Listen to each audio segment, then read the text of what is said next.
Callum, what's with this like invincibility complex everyone has, right? You know what I'm talking about? No. Well, everyone... What do you mean? Shut up. What do you mean? Everyone thinks they're like invincible until suddenly they realise they're not, right? Sure, yeah. I mean, unlucky things do happen eventually, but until then, you are indestructible, right? Yeah, you don't really worry about death or, like anything like that or getting hurt because until it happens, you just think it's not going to happen to me. Exactly right. It will happen to everyone else, the other population. Yeah, I mean... And then once you have an experience, I think these people kind of realise, oh, crap, life is pretty fragile. Yeah. Right? And this bloke, Scott Drummond, he's in his 60s now, but back when he was 28, he dislocated his thumb in a skiing incident and he's gone in to do a routine surgery. And the nurse, like, doing the administering there, she had never done it before. The doctor's like, it's all right, I'll walk you through it. It's no dramas. And it's just, it's just a thumb dislocation. As she's doing it, she's opened up the valves incorrectly and this bloke, Scott Drummond, he's temporarily lost his life for 20 minutes. Wow, just from the thumb. Yeah, from just administering the painkillers wrongly. Yeah, right. She's accidentally OD'd him. And obviously that would be a very scarring experience for her, the nurse, but as well for Scott Drummond, like that's pretty crazy, just going in for a routine thumb dislocation surgery and then this happening. Yeah, you never think a thumb wall would actually kill someone. It's a skiing incident, mate. But no, he recalled seeing some crazy stuff, like he said, I remember floating above the operating table, seeing flowers, hearing voices, stuff saying like, it's not your time yet. And then he was like, I need to do more with my life when he came back. It's bizarre, isn't it? I saw an article recently of a hospice nurse telling like the telltale signs of when someone goes into that realm and they start doing weird things like extra blinking or they look into corners of the room and start talking to things, stuff like that. Yeah. So it happens all the time on regular bases. Yeah, but this got us thinking more about the near-death experiences that you might have had. And you said you hadn't had any before? I had this one where I was on a plane and I saw a premonition and, the plane went down and then I woke up and then, that's Final Destination. Sorry, my bad. Stifler was on the plane, actually. Sean William Scott. And there's 5 other instances, all different ones. There was a roller coaster. We all got away with it, and then all my friends started, perishing in different ways. Yeah, great franchise. I had 2 near-death experiences. One when I was like really little in the Gold Coast, and I nearly drowned at the beach there. Yeah, geez. And then another one when I was about 11 years old, nearly drowning in my neighbour's pool. God, you and water. Stick to Coca-Cola when you have your next drink. Me and water don't mix, but I keep going back for more.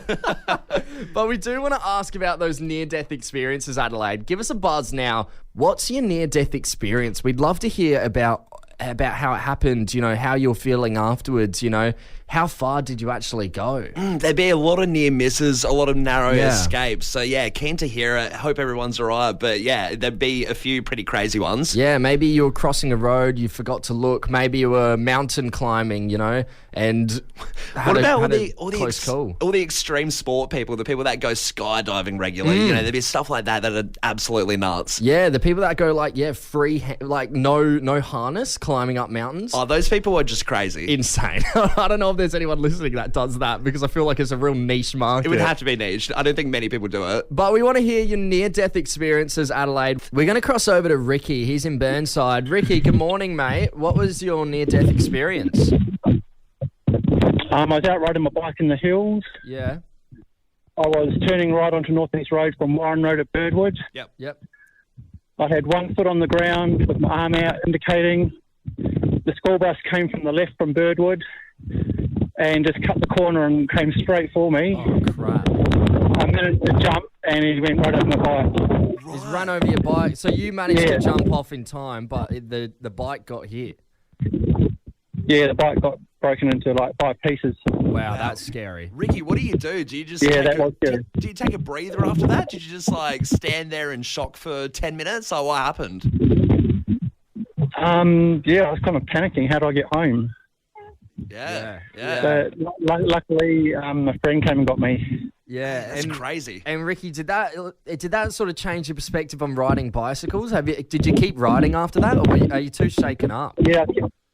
No, I kept on riding. Yeah. But just the day after that crash, I made the final payment on my home loan, pay my house off, Oh, wow. and it just would have been a waste if I died with the end in sight.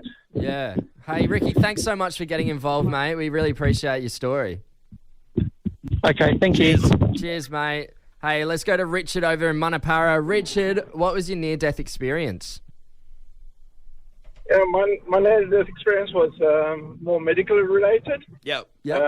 Obviously, I'm still here, so it all worked out. But I had a weird disease that I was basically paralyzed for about a month. Wow, a month. And while they were trying to figure out what was going on, they sent me for an MRI, and they gave me this contrast stuff to so they could see better. Yeah. And it made me want to vomit. Oh. Except the nurses had all left the room, and I was paralyzed lying on this MRI bed, and well, nobody was there to manage my airway. So you were about to choke. You were on your back, were you? Yeah, lying on my back on this narrow little MRI bed. Oh man, that's And terrifying. I'm realizing this is what's going to happen, and like most people, you want to turn, but Yeah. paralyzed, so I can't really turn. Richard, Yeah. what happened then? Did a But nurse come straight in? Not really. As I was lying there for a couple of minutes, realizing this is going to go, Oh my god. and then realizing that if I do manage to turn with a little bit of movement I had left, I was going to basically fall off the bed and break my nose on the floor. So I was like, well, it's better than choking. Yeah. And then, luckily, 15 seconds, 30 seconds before actually vomited, the nurse actually walked in. Wouldn't believe me, but literally, as she brought the bowl for me to vomit into, I literally puked right there and then as she brought the bowl to me. Absolute luck that they were just coming through at that time. That's a really close call. And Richard, what was the name of the disease you had, the rare one? It's just something called Guillain-Barré syndrome. So Okay. basically, I just got the flu, Yeah. and my immune system just went haywire, and then weeks afterwards, it just stopped. All my nerves just shut down Yeah. for about a month. Crazy one. Well, Richard, we hope you're better now, mate. Thanks so much for getting involved in the show this morning. Thank you. Cheers, Have a good one. Hey, we got Ashley in Evanston Gardens. Tell us, wrap it up. What was the near-death experience? So everyone's okay, no injuries from this, but Yep. let's go back to about 2005. I'm 9, my brother's about 7. We go to the Royal Adelaide show with my mum, get on the crazy coaster. Oh, yeah. He should have, in hindsight, been in the middle, but he was actually on the end, and we've come around one of the last really sharp turns, which has pushed his butt off the seat and is actually holding on just by the bar that keeps you in. Really? Oh, my so God. we were all kind of cuddling because we were quite young. We were all kind of cuddling and had our arms around each other to begin with. But Yeah. the force of going around that corner has slipped his butt and is just holding on by the bars. Like me and my mum have reached over and pulled him back in. But yeah, it wasn't fun for the last 30 seconds of that ride whatsoever. That's the worst. That's literally the biggest fear when you hop onto a roller coaster. That Yeah. oh, geez, it could be a bit loose. That's some Final Destination. Yeah, it is. They haven't pushed it in properly. Jeez, does your brother remember it? Only vaguely, not as much as me and my mum, but he does, remember a little bit of it. And how old did you say he was at the time? Did you say 5? He would have been about 7. I was Okay. 9, so he's been about 7. But he was quite a smaller little 7-year-old. He wasn't quite big at that stage. His Sure. towers over me now. He's about 6'4", but at the time he was just, he was tiny. Jeez, that he, is... he passed a height restriction, so that was all good. He just should have been in the middle. Yeah, absolutely. I mean, did he realise in the moment what was going on as well, or did he just For think sure, it's part of the for ride? sure. Okay. Part of the ride. No. Jesus, it's no. exhilarating. Yeah. He knew away what was up, like the fear in his face, yeah. Yeah, absolutely. Ashley, thank you so much for getting involved. We appreciate it. All good, thanks boys. Thank you. Tom, we want to play a little bit of a game. I guess it got initiated 2 weeks ago. Yeah. And we want to keep it going and go back and forth, but it's pretty much called Be Careful What You Put on the Internet because it could come back and bite you on the arse. In our show. Yes. We need to come up with an acronym. We need to make the acronym for that and just spell it out. You know, it's probably one of the longer game titles we've played. That's a later problem. Yeah. But pretty much it is a public service, a duty, I guess, we're doing to everyone else to say, hey, you know, when you put something up online, it could stay there forever and it could be embarrassing. So we want to give examples of stuff that each other have put online that, yes, it is a little bit embarrassing and a good example not to have it on the internet. It is embarrassing, but we need to make aware that you do have a digital footprint out there and you should be careful what you're putting up on the internet because, you know, later in life it could stop you from getting the job that you're going for. You know, just something silly you put up on the internet. Exactly. So there is a serious undertone to it, but we are picking a lot of audio from our olden days of the podcast when we were, you know, just stupid 17, Idiots. 18-year-olds. You know what's funny as well? Just, at the time you think, wow, this would be really funny. And we sent these off as demos to people. Like, the fact that we did these The segments. fact that we got a job in radio is beyond me. But I feel like we're doing a Scared Straight program doing this segment, you know. But this bit of audio, Tom, it's so it's your turn this week. I stitched you up. Now you're going to come back and stitch me up. So found something embarrassing that you said. It is actually from around 2020 to 2021, so a little bit later. Annoyingly not that long ago. But, should have known better. Let's hear it. All right, here it is. No, basically, I was in Roxy's the other day, and I had this girl sending off some pretty strong signals towards me, and I wasn't that interested, and I was sending off some subtle ones, you know, let her down gently. Yeah. She wasn't picking it up, so how'd you go about it? Like, what did you do? well, I said I was going to go get some water, so I left, got some water, drank it, hid in the bathroom for 5 minutes, and then I just left. No, I really... left. I hear she has a MySpace page called Tom's a Bastard. She constantly posts. Yeah, that is not what I thought it was going to be. Yeah. She's still at Roxy's. If you see a skeleton of a girl there, malnourished and, you know, she's just been waiting for you the whole time. I don't even remember that. Oh, that's bad. You don't even remember? What a pig, everyone. Straight from the horse's mouth. Tom, there's a few little moments in your life where you realise, shit, I'm becoming like my parents. It's a sad day when you realise, God, I am them. Yeah. And everyone goes through it at one point. I don't know when the age is when that happens. I feel like, you know, when you're still 18, 19, 20, I don't think you're doing anything that's really like your parents. I feel like, you know, we're both 24. Yeah. I think that that's probably the age where it starts to creep in, the mid-20s when you settle down a little bit. Yeah, a little bit. You're not going out every single night anymore. Yeah, you know, exactly. You're staying at home throughout the week, which means there's just less to do. Which means you fall into old habits. I you know what I reckon it is? I reckon it's like growing up seeing this. It's like ingrained in your brain. So when you're at home doing sort of nothing, you just follow that old habit that's in the back of your head. What have you seen someone else do? Who have you been around the most in your life? Oh, my dad, my mum. Yeah. You know, and you do their kind of behaviours. But one huge one that I've started doing where I think, crap, it's like my dad, is I've been falling asleep on the couch more times in the week than not. And it's one of those that at maybe 4 a.m, I'll wake up and I'll have a crook neck and be like, what the hell happened? And then go to my actual bed and have an even worse sleep. And and my roommate, Tamara, who I'm with, she comes out and she's like, why are you on the couch? Why are you asleep? Like, why wouldn't you just go to bed? And I was like, oh my God. This reminds me of all the years I watched my dad fall asleep on the couch and my mum coming out and being like, just go to bed, Mark. And he's like, nah, I love it here. And then just like falling asleep every 5 minutes and this berating argument happening. There's nothing good coming from sleeping on the couch. And you just piss off everyone. You know, you snore, you make noises, exactly as my dad had done and would annoy all of us in the house. And now I'm that guy. I'm falling asleep on the couch with the TV blaring. Yeah, some of the habits I've found myself falling into is my dad paces a lot. He paces up and down the house quite a bit. Yeah. And now I've found sometimes if I'm like waiting for something to cook, you know, I just start walking up and down the house.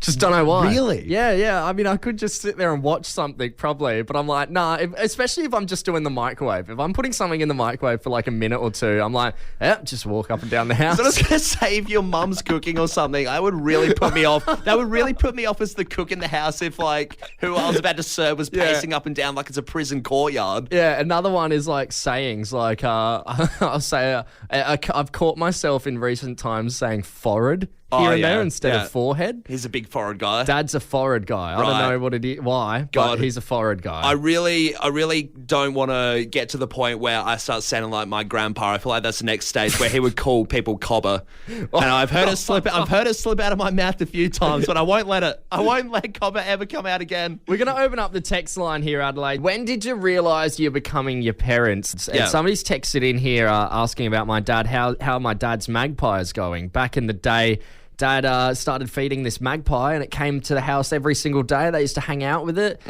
Good mates. He held it once. And then they went away on a cruise to give you to let you know what happened to the magpie. They went on a cruise. I did not feed it every day and it's never come back since. You got jealous. You saw the magpie playing catch with your dad outside with the baseball mitt and you thought, nah, that looks way too sentimental. He's the new son. I disposed of the magpie. Yes. He is dead. We got this text here. The magpie is fine. RSPCA is calling up. No, they don't need to. They don't need to. The magpie is fine. It still haunts. I hear the haunting sounds of it still, and I think Dad's out there with the mitt. Yeah. We got this text here, Tom. When I started realising I dress for comfort, not fashion. Oh, that's a big one. Nice shoes, classic sneakers, stuff like that. Yeah. This text has just come through. I knew I was like my dad when I saw him in the shower. Ooh. Yeah. That could go either way as well. Is that a good or a bad thing? The dad could be Hey, let's go over to the phones. We got Maddie on the line here. Maddie, when did you realise you're becoming your parents? Yeah, morning, boys. Morning, mate. I've worked out I've turned into my mother when it comes to road rage. Road rage? I've just lost it. Well, are you doing the verbal road rage or are you just sticking up the finger? Oh, I'm flipping the bird, mate. Verbal, whatever. Yeah. Yeah, you know what? I don't know what it is, but it's always the mums that are big on the road rage. And I think she's passed it on to me too a little bit, Maddie, from time to time. You're not alone. Oh, yeah, especially when they're not doing the correct speed limit. Don't get me started. Falling behind a bit. Yeah. I can feel the rage coming on. Bridget in Glenelg, when did you realise you're becoming like your parents? Bridget. Oh, hey. Sorry. I realised I'm like my dad when I started liking fishing. I feel like it used to be super boring and you just wait around for hours. And then now I'm like, oh, my goodness, yes, and peace and quiet. I don't even care if there's no fish. Take me out fishing. I wonder if that's anything to do with when you're older and fishing, you're just getting around the beers a bit more. So it makes it a bit more enjoyable. Yeah. Full esky. Maybe. Yeah, got the esky for the fish, but oh no, there's no room for the fish. It's full of beer. Good on you, Bridget. Hey, we've got Kel in Kersbrook. Can you tell us, when did you realise you were like your parents? Yeah, morning, guys. G'day. I realised that I'm more and more like my mother when I get super crazy excited over changing the sponge in the kitchen. Ooh, a fresh sponge. Oh, yeah. What do you like about the fresh sponge? Is how quickly it cleans, or just the new feel of it? The firmness. Both of those, but then I also cannot handle and lose my biscuit when somebody's actually managed to use it before me and not in the correct way. Like they've just dunked it straight into something greasy, and I'm like, oh kidding no! me, right? So you like to have first blood on the sponge? You like to unwrap it like a Christmas present? Yeah, and I like to put heaps of soap on it and make it all frothy and clean. And yeah, it's not good when it goes. Speaking my language. In the bin. Cal, what if somebody else, gets a new sponge in the household and they use it first, and you still miss out on that first go of the sponge? Is that less annoying because they went and got the sponge? Nobody in my house changes the sponge. Oh my god! You start interrogating. Toilet roll. Nobody changes the toilet roll but the mother. Start interrogating everyone. I noticed the pasta bake tray doesn't have any sauce on it. Did someone clean with the new sponge? Tom, we like to be educators on this show. I thought you were going to say edgy. Yeah, almost. Well, really, yeah. I mean, this what I'm about to talk about is a little bit edgy, so hold your horses. It is also scientific and educational, so yeah, be prepared for that. but pretty much a book has come out, Tom, and it's from a doctor, Dr. Sprankle. Dr. Sprankle is on the case, and pretty much he's recently done a whole list of kind of around the world scenarios of things hospitals have seen people, particularly men, put up their back door. Oh, okay, yeah, right. And this is all the book is about. Imagine you can write a book about anything these days, and this is what he's gone for. You can. I've seen a book of all the pubs in Australia. Yeah, Someone just wrote a book, went to each pub in Australia and wrote a book about it. Great research investigation there. Right. But, so you've got a list of some of the things, have you? Yeah, and I will tell you, it gets pretty freaky. So the first one, they saw a bunch of Happy Toys from McDonald's. Right. So that's a big one. Other than that, you gotta over like decades of Happy Meal toys. Like, did we go from like Grimace all the way up to like the Incredibles car? No, it's not a collection. It would have been one and dusted. But other than that, coffee mugs were a big one. Coffee mugs. Can you imagine that? The base, like how big that is? Yeah, nah. Not about that one. Yeah, terrible. I'm looking at my coffee mug now. Oh, God. Never be able to drink a coffee again. No, I will. It'll be okay. Other than that, we have a few of the classics. A screwdriver came up a few times. Okay, understand that more than a coffee mug. Understand that more? Well, it seems like an easier feat, but it's probably easier, but I reckon it would be more painful. Classic tradesman. He's put it in the back pocket. Yeah. I forgot my work belt today. I had to compromise. Kind of like an arse MacGyver. But then it gets really weird, Tom. So one of them is it's an 8-inch First World War era artillery shell. Right. So a bit of weaponry there. And this one's for you, Grandpa. It was like kind of like a miniature bomb, and he said he fell onto it. He fell onto it when he was gardening.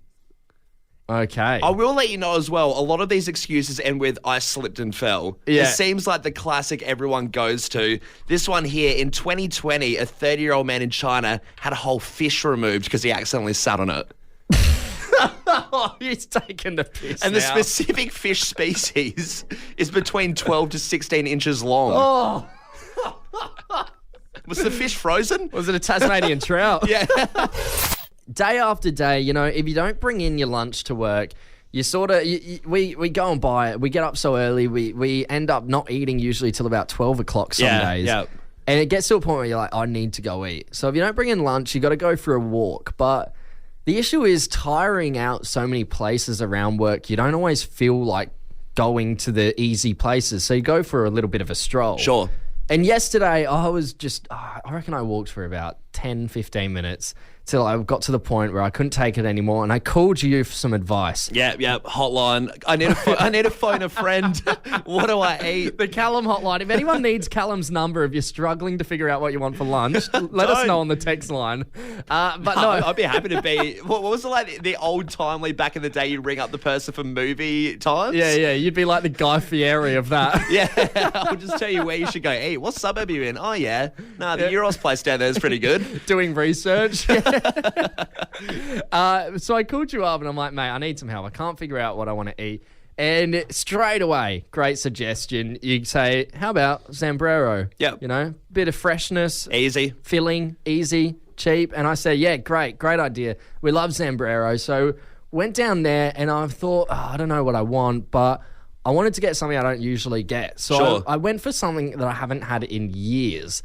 The Dos Capas. Oh, the Dos Capas are great. They are really good. It's So like- the Dos Capas, it's like a hard taco with then a soft little tortilla wrapped around it, and you get two of them. Yeah, it's great. And when I got it and I took that first bite, it sparked this memory in me of the last time I had Dos Capas. And it was back in about 2018 when I was working at the pub, and a person I was working with was like, can you go get me some dinner from Zambrero? And I was like, yeah, absolutely. No dramas. I'll take a break. I used to love getting people their dinner because I just meant I didn't have to work for like 15 minutes. Sure, yeah. Just take a hot minute, go for a walk. Where do you want me to go? Do you want me to go all the way to Semaphore? There's a nice takeaway joint. There's a nice takeaway joint about 50 minutes away. I'll go there. So I'm like, what do you want from Zambrero? She's like, I'll write down the order. She writes it down. I get to Zambrero. I haven't actually looked at it. And I'm looking, it's like Dos Kappas times II. Yeah. I'm like, oh, okay, it's either 11 or 2 for Roman numerals. Sure. And I had no idea at that point what Dos Kappas were. And I didn't want to stuff up by getting not enough. So I went and got 11. 11 serves of Dos Kappas, which is 22 tacos. Yeah, because you double it. So that's, 22. And wow. So I've come back to work with a massive bag, right? She's like, she would have thought you were an idiot. Yeah, I was a naive 18-year-old. Were you new to the job as well? I was probably about a couple months in, yeah. Enough for someone to heinously judge you and talk smack behind your back. Like, can you believe he got 22 tacos? So I ended up feeding the whole staff that night with Dos Kappas. You know what? The plus side, as much as they'd be like, oh, this guy's an idiot, they would probably praise you and think, geez, free dinner out of this. This guy's not too bad. Yeah. If only that's what they thought. I heard what they said. How wrong was the order, Adelaide? We're talking, have you put in a special request on Uber Eats and they've just absolutely mucked it up? Yeah, it could be classic drive-thrus, heaps of stuff-ups there. I've done so many online orders for cool little gimmicky gadgets, lights, things like that. They just never come through. Starting off, someone did text and saying, ordered a gluten-free pizza, got 4 days bed rest with excruciating stomach pain instead. Jeez. Not good. Usually the gluten-free is meant to be better for you. I think they messed up the gluten-free, mate. Got the wrong one. Yeah. Hey, we had someone from upstairs come down and tell us just last night they ordered a couple 6 inches, a ham one and a meatballs one. And they were saying they messed up, like they did the meatballs and the ham, but they messed up all the fillings on each one. So she got garlic aioli with the meatballs and marinara with the ham. Yeah. Obviously a mad scientist just running around the Subway kitchen there. Yeah, I mean, add a chicken schnitzel onto the ham one. You got a palmy right there. You'll be fine. I feel like Subway can't really go wrong anyway. It sounds like, it's a bit messy, but hey, it's still probably pretty good. Yeah. Hey, let's cross over to Happy Valley. We got Mark on the line. Mark, good morning, mate. How wrong was your order? Yeah, how you going, boys? Good, mate. We got the mates, and they used to bring up about KFC. I used to work part-time there many years ago as a kid. Yeah. And, they bring up and order a heap of chicken and then cancel it with about an hour to go. So I'd take the free chicken home and they'd sit around the corner wait for me. We'd eat chicken all night. Oh, really? Oh, that's smart ass. How much chicken are we talking, Mark? Oh, about 130 pieces. 130? Jesus. Who are you feeding? The dog had to get its stomach pumped because I ate too much chicken too. Oh, my God. Mark, I'm sure you were very popular back then. Oh, I was, especially at high school. Yeah, everyone's like, did you hear Colonel Sanders has moved into the block? Yeah, he's resurrected. Good on you, Mark. Thanks for getting involved, mate. Hey, we got Jasmine in Hallett Cove. Jasmine, how wrong was the order? Hey, good morning, Tom Callum. Good morning. I did a good one. Yeah? I ordered what I thought was a serve of 12 momos, which are little Himalayan dumplings, if you haven't had them. Yeah. No, I ordered 12 serves. 12 serves? And how many is in the serve?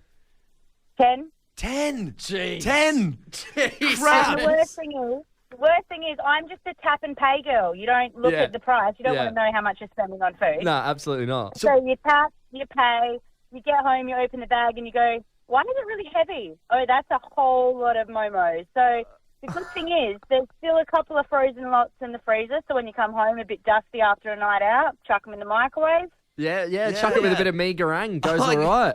Someone opening your freezer and be like, did you win a lifetime supply of momos? What competition was that? It'd be a good one. Yeah, that's great. Jasmine, that is insane. Hey, were there other people that were eating the momos? Or was it just you getting through them? No, thankfully my son loves them as well, so he was in on it. Happy days. Favourite parent there. Yeah, absolutely. Good on you, Jasmine. Thanks for getting involved, mate. We appreciate it. Thanks, Steve. Cheers. So we're doing something a little bit new. We did it last week. Pretty much, we want to point out a few of the weird things we saw throughout the week that caught our attention, and we just want to have a little bit of a chat about it. Yeah, they've stuck with us. So here's our weird weekly wrap-up. So, Tom, I went to the bathroom when I got up from work the other day, and it's pitch black. Yeah. And I go to the bathroom door, and as I'm about to walk to the door, I almost slipped on something. My foot rolled on it, and I almost had an accident. It was a disco ball. And I was like, how the hell? In your own bathroom? Yeah, Sorry. yeah. And I was like, how the hell? I didn't even realize we had a disco ball at this new house, but I almost slipped on it, and I thought, geez, this would be a really bad predicament because at some point, someone must have slipped on a banana peel, and then all the jokes for years and years happened about that in movies and everything. Games, and I was like, TV, yeah. is this the modern day banana peel, me slipping on a disco ball and everyone's going to talk about it? And then I picked it up and I was like, well, I'll put it on the couch or something, and my phone flashlight accidentally zapped it, so the whole room went up into this disco as I'm trying to navigate this dark house. So my housemate probably thought I was having a rave before work. Disco Callum on the scene.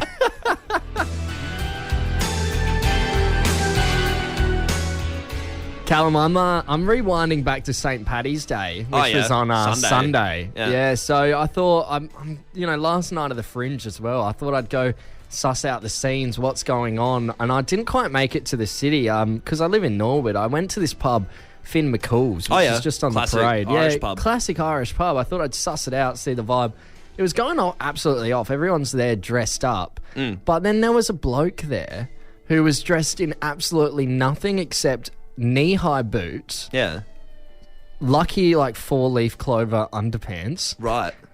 And a massive, fake beard and wig and green top hat.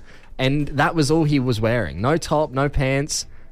Was he there with anyone? Nah. No, he was no just date. and he wasn't like a jovial bloke either. He was just sitting at the bar. Right. Having a pint. You'd expect someone like that to be doing a few of the party games or a chug or something. This is like 9:30 as well. It's pretty early on. Yeah, he's just sitting there by himself. Just sitting there by himself, having a pint of Guinness. Hey, luck of the Irish, I guess. Maybe his day turned out a bit better. I thought, what the hell's going on? I watched him for about 20 minutes, just didn't move from the bar. So that is someone you would people watch 100%. I wouldn't take my eyes off the man with the knee-high boots. I wasn't quite game enough to go have a chat with him.